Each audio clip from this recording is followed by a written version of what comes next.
So today I wanted to talk more about the Omega car startup company, as well the watch company, what's going on. But more than that, last weekend I was actually in Boston with my family.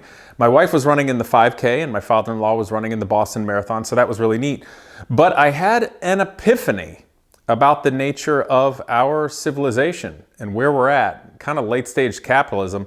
It's kind of a negative, honestly, epiphany about where we're at in history, but how that relates to actually making something creative like the Omega car startup company work and the watch company. And the reason being is something that pushed me into having this realization was, can you believe it? I pissed someone off and offended them.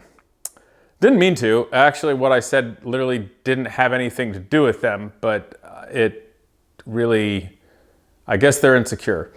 In any case, I did some thinking and wrote a list of everybody whom told me to f off, or I told to f off, meaning never want to talk to them again. And as we all know, when something goes wrong in your life, and it happens many times, the common trait or theme of all of those things is you. Yes, but I detected some other commonalities of it, and frankly, this is what got me thinking about, are we a civilization in decline? Because in that Tucker Carlson interview, I talked about electric cars and the EV mandates seem more like money from one pocket to another rather than creating something good that's useful for the future. And that's what scares the crap out of me, because I think that's where our civilization is. We really can't create anything anymore, and now it's just people with power and money trying to get more power and money rather than actually creating anything of any value for people, the world, or their own life experience. That's a little scary for a creative or anybody that wants to make something. But actually tonight, I just got back with the 1931 Buick, which I mentioned actually in the Tucker Carlson interview as well. So I drove it home for the first time this year, and it was great, except it has sprung an oil leak. And also I learned, would you believe, that cars run better when you put gasoline in them? Yeah, I ran out of gas. Driving around smoking cigars tonight in this thing with a German buddy of mine. We were looking at old historic houses. So I wanted to look at this. Yeah, okay, anyway. All right, so what I thought we'd do, I'm gonna go down to my watch desk because I like sitting there and doing something. And I'm gonna tell you about this. Although I'm gonna be a little vague on all these people that never want me to talk to them again, and I want to the other way. Because the other thing about people like that is they really don't like you having an opinion about it. So I'm going to be very, very vague. Anyway, let's go.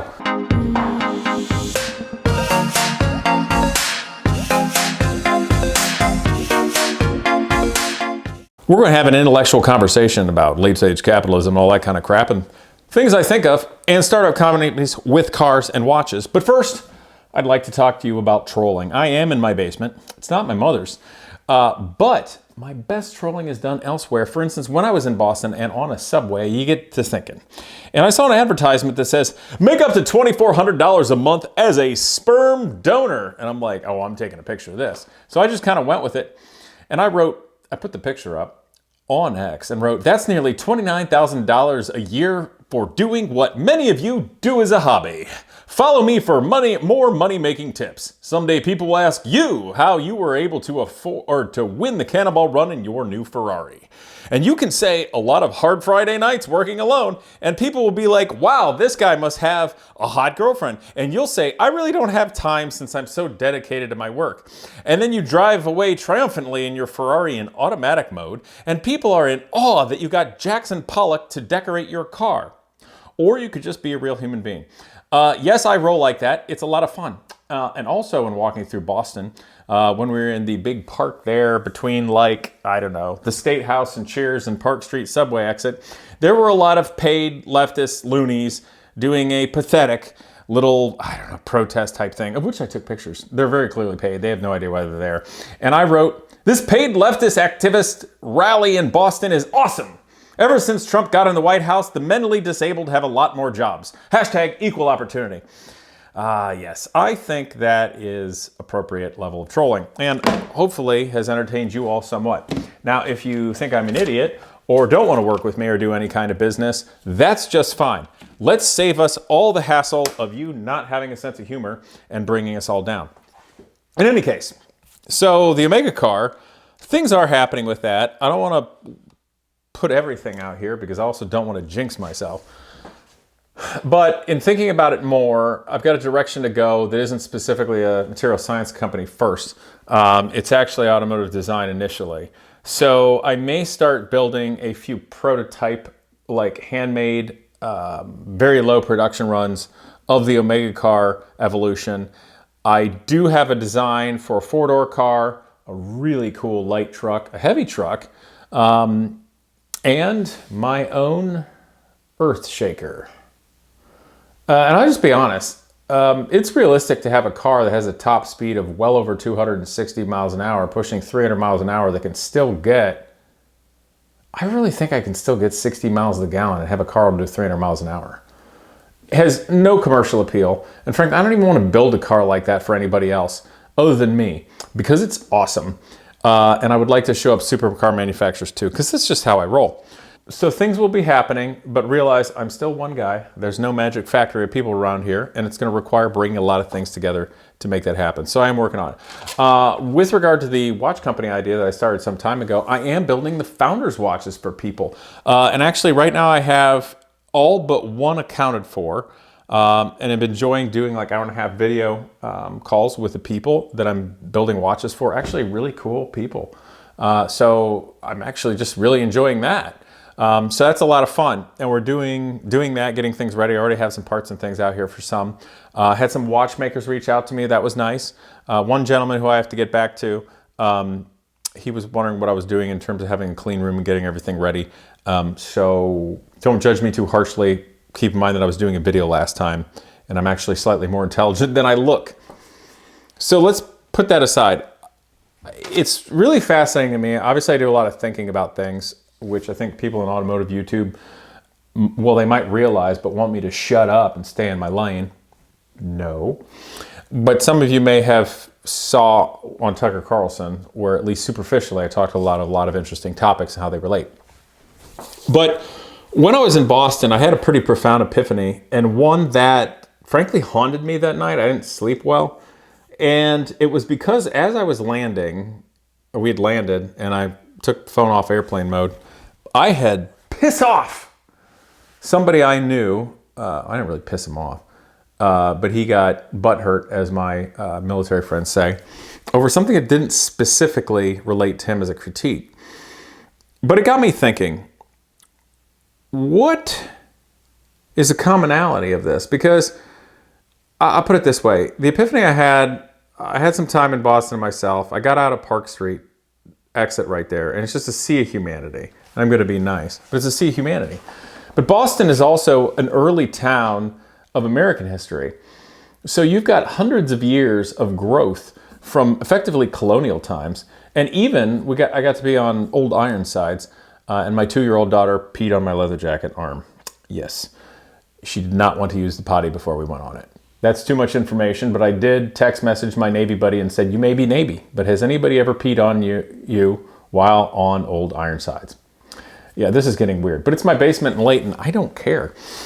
Anyway, so the epiphany is this. Politically, if you look at a political voting map of the United States, the districts, cities, counties, etc., that vote blue or Democrat or left, which nowadays is just radical leftists, are all the dense city centers. Everything else votes red. What it got me thinking about population density. Those simple two words and the concept of population density is where everything falls apart. Humanity is not meant to live at a certain population concentration that is seen in big cities and megacities. It's just wrong. And all the good human traits of mankind get pushed aside, squelched, and destroyed in that. And those people can be manipulated and used. Hence, global elite wanting to create things like 15-minute cities because it's full control over people. But it also destroys any of the good human traits as well as good art. I can't and won't live in a big city. You can't create anything. You can't build anything. You're a disaster. I don't want to do it. Like, I've done it. I get it. And if that, offends people, I don't care because it's true. So I'll say this. I know that Trump, and he just kind of got rid of this, but he wanted to build his freedom cities where they took public land and made new cities. The single most important thing if you build any new cities is to make it so that population density never reaches a certain ratio. It has to be under that, and you have to build the growth to do it. Otherwise, it starts destroying humanity. So it's been said that at this stage of a civilization, it's not a linear thing, and it's not specifically about time, that the mega cities will kind of be the downfall of it. But a civilization creates their art and it goes to the high point, and that's what it is. Like, we had beautiful art in the 1800s and before. And now we have all the postmodern degenerate garbage. It is. The art of our time is the art of deconstruction, of destruction. It's garbage. That's not who I am. I'm a constructive person. And I said in the Tucker Carlson interview the thing about EVs being just money from one pocket to another. And I didn't make the point well enough on that after because I got talking about things. But what I meant by that is EVs don't solve a problem. They don't really do anything for mankind or the world. It doesn't make anything more affordable. It's just a way to have a sleight of hand to get people politically focused on one direction so you can force the ability to make money and have power in one spot, which Elon, despite now being conservative because of free speech and things and it suits his business well, used to not be. And he rode the environmental wave to build his EV company, even though it's really not saving the environment. It's neither here nor there. But the point I'm making is, if you get to a civilization that's in the winter and in decline, or late stage capitalism, any of these talking points, you don't create anything new anymore. You forget how to live. You forget how to be connected as actual humans with people in an environment, with the earth, doing art and creating and having a family and building a community. We forget about those things. We now build postmodern garbage art that is just that of deconstruction. And money from one pocket to another is just people with money trying to make more money. Private equity companies just buying companies to try to make money on them, acting like they care when they don't. And many of those people can't make a damn thing. And if that triggers you, I don't care. Elon Musk even said it when he was young, when he was first in the Tesla Roadster, which is just based on a Lotus Elise. He was just a kid. He's like, money is not special. There's money all over the world. What's special is being able to actually create something and innovate and make it happen. And the reason small companies can do that over big car companies are able to make small changes well, but they're not able to do groundbreaking evolution. And he's right about that. So in any case, I offended somebody. They didn't want to talk to me anymore. So I think there's probably about 15 people here who I never wanted to talk to again, or told me never to talk to them again, etc. And so I wrote them all down. And then the first thing I did is I wrote down, okay, were they the ones that told me they never want to talk to me again? Or was it me telling them to go take a flying leap? So that was the first thing I did. Most of it was me telling somebody else to go take a flying leap. And then I also looked for other commonalities. The commonality of every single one of these people is, in some way, shape, or form, we were trying to do something together, go somewhere, build something, make something happen. At least that was the guise of the nature of the relationship. And then the other thing I did was, I wrote down, of all these people, which ones were in one way, shape, or form trying to leverage our relationship or me, or in some way take advantage of me. And the interesting thing is, mostly it was me telling people to go take a hike. There was only, out of 15 or so here, there's only about 4 of them that told me to take a hike, which I'll find out there's commonality there too. And every single one of these people, with the exception of 2, were literally all trying to take advantage of me or somebody close to me. And the fascinating thing is, every time I figured it out, or this just wasn't going to work anymore, it was always me that told them to go take a hike. I don't want to see, I don't want you in my life. I don't want to work with you. I don't care if you have money. I don't care if there's a connection. I don't care anything, because you cannot be trusted. You're just trying to take advantage of it. Get out of my life. And nothing is worth it, having bad relationships. But the other thing is, the people that have told me to take a hike, and I'm looking at here, it's all because we came to a juncture in our relationship where them trying to take advantage of me or doing things that were not specifically in our mutual best interest, but only theirs, became evident. And I pushed a hand enough that they told me to go take a hike. One example was somebody who had promised to donate a substantial amount of money to Genius Garage based on something we were doing, but then just never did it. We made a deal, never did it again. I didn't worry about it because I thought we had a good relationship. And actually, we were going to do business together. And then I realized months later, he still hasn't paid. He hasn't donated Genius Garage like he said he was going to do. I need to softly push. Nothing, ignored it. Pushed a little harder, nothing, ignored it. And then I'm like, hey, I'm not going to do business with you until you do what you said you're going to do. I'm already doing things at my own cost. Like, no. And he told me to never speak to him again. Donations just had to do it at any time, even though it was to have been done at a certain time and agreed to it in writing. And I should never talk to him again. And he hopes I learned something. Oh, I learned something. All right. Another person I told to, or that told me to basically go take a hike, not in so many words, they just never spoke to me again. They were wanting me to run for a pretty substantial political office. And they were trying to influence me enough, effectively make me a puppet, that they wanted me to sell my cars. And I told them, go screw yourself. The whole world knows I have these cars. I understand public well enough to not be parading around in fancy cars if I'm running for public office. But no. And I yelled at them because they were trying to do that a lot. And they never spoke to me again.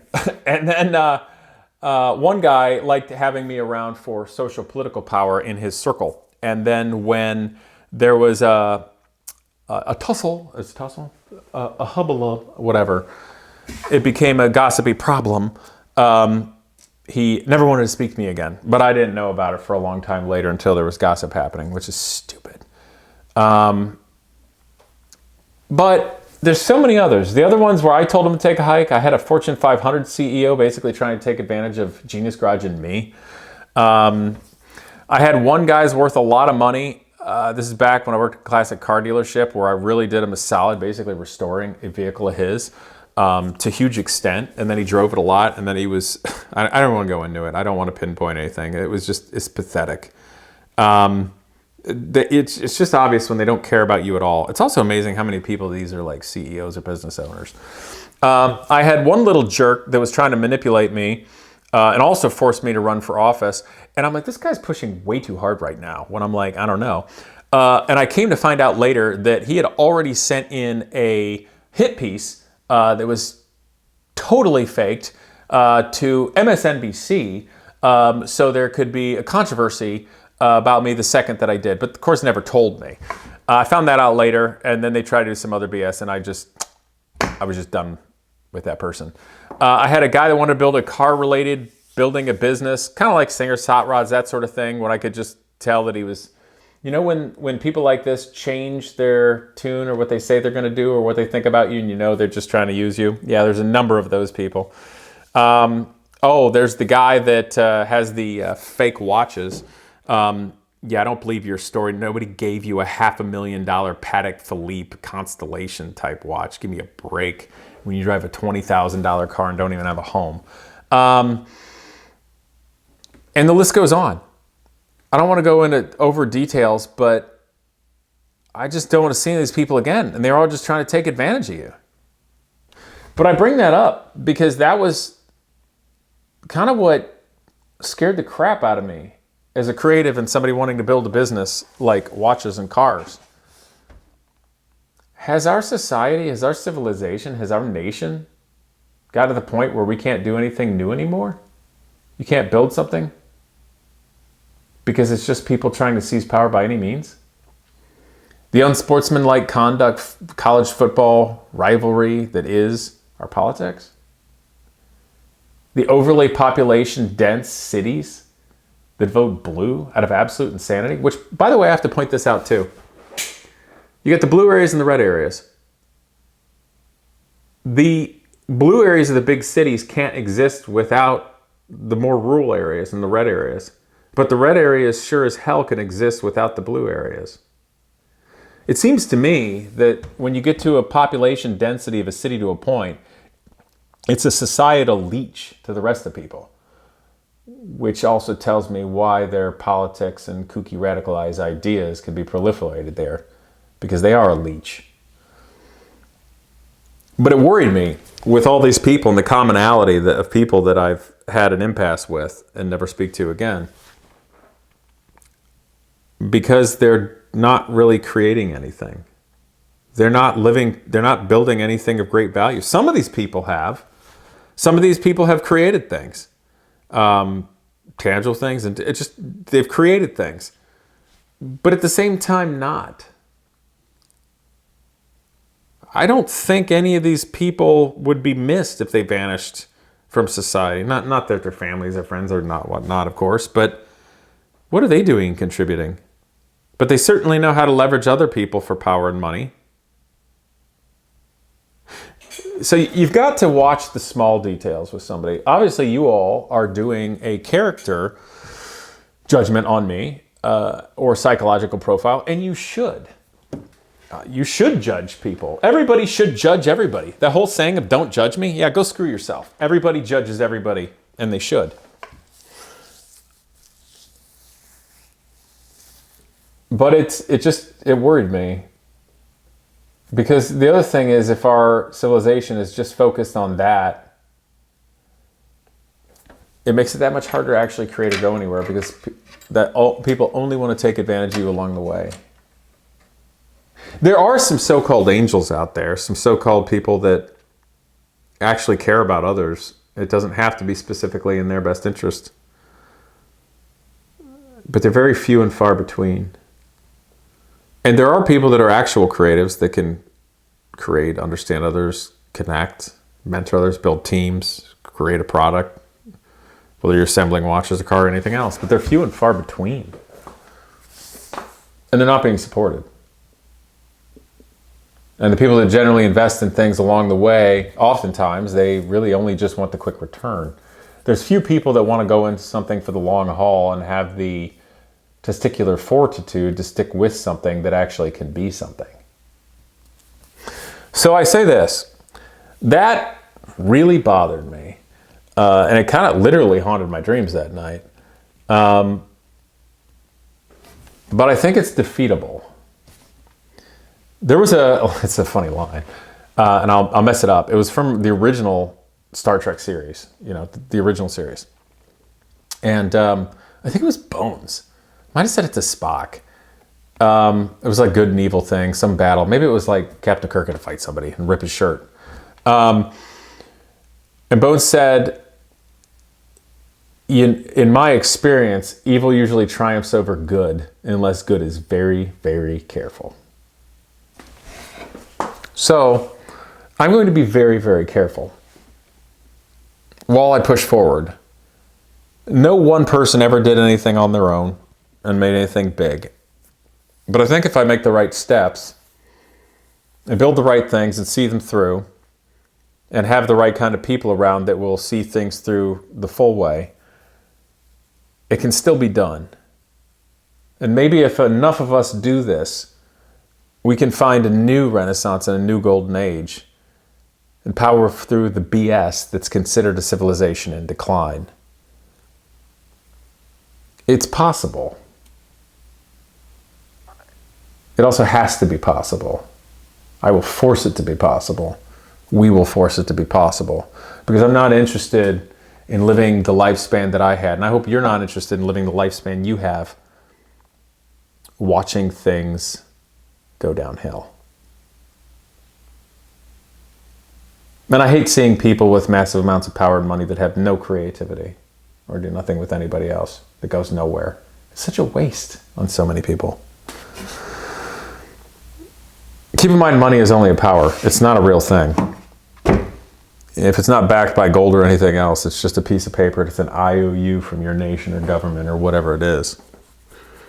So what are you doing with your power? It's not just money. It could be resources and time, your creativity. And there's a lot of things that it doesn't happen overnight, guys. The Omega car, I started building that in 2012. I basically finished it in 2013. And I sat on it for a decade before I futzed around with it. And frankly, the only reason that I went for it when I did last year and started saying what I did, because it was an election year. And I sure as hell didn't want Kamala Harris going in. I mean, we might as well just shoot ourselves. And I think it mattered politically. I think it had political capital. And if that's the only purpose that it serves, to help things go at least on a better track, then so be it. But there is more to it than that, and we'll see what happens. So I hope this was a nice talk for you all. Maybe you got a smile. I imagine all the people who don't talk to me anymore, or I told to not talk to me anymore, or now, hopefully I was vague enough that they're not super extra butthurt and have nothing better to do with their lives now than to try to ruin mine. Just remember, I shoot back both metaphorically and literally if need be. But how about we just all go on with our lives? There's a lot better things we can do with tomorrow than disliking people from the past. Ain't nobody got time for that. Anyway, yeah, I'm going to try to build a car company. I got a pretty brilliant way to do it. And I hope I get to keep rolling because, you know, building cars is not cheap. But still doing the watch company thing, and I'm still going to do that and keep that going and empower people so it can grow and be something even while building the cars. And no, it's not a wild distraction. Elon runs a number of companies. He's kind of a hot mess right now. That's okay. I can at least do as well as he can. I think I've got a better philosophy for people and mankind and the earth. That's all I got for now. I'll catch you guys next time. And I don't know, maybe I'll get to say some cool things about cars. But the watch company's great. I got one left, so if you're interested in Founders Watch, and I got to write a bunch of people back because I've been deluged. But find me, putschracing.com. Write an email if you're interested in Founders Watch. The price range is $5,000 to $15,000. $500 deposit up front, and then we'll bespoke build you a watch, go through all the details and everything like that. Lots of things from chronographs to complications to simple manual winds. It's a lot of fun. Okay, it's late. See ya.